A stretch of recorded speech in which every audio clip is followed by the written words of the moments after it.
Not only is the multiverse going to bring multiple Spider-Man and villains over for Peter Parker to encounter, it's also going to bring the most violence that Spider-Man has encountered so far in live action. So let's talk about how Tom Holland is promising a very violent fight in Spider-Man No Way Home. Spider-Man is no stranger to getting beat up by his villains. I mean, it's pretty much commonplace. He always seems to have a bruise or something wrong with him, especially if you follow the comics for any amount of time, and especially in the last 10 to 15 years. He's always getting banged up, thrown around, and bruised.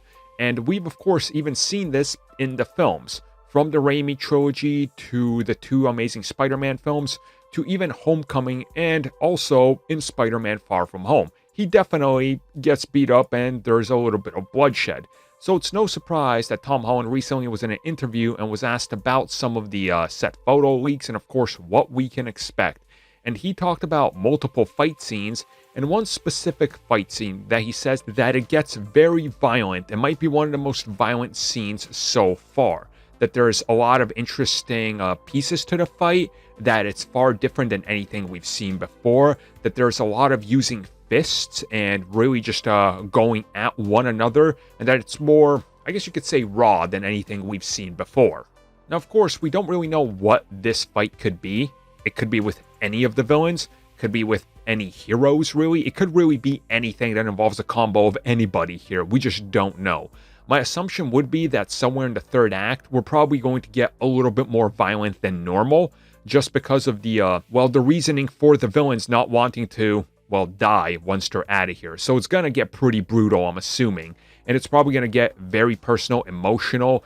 And my guess would also be it's going to be something that tests Peter Parker and how far he's willing to push it. Is he willing to maybe take a life, which Peter Parker is not?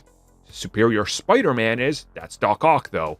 Peter Parker himself is not. That's something he doesn't do. Before anybody brings up Infinity War, Endgame, or whatever, those were mindless drone alien beasts. That's completely different. I get what you're going to say, but that doesn't count here.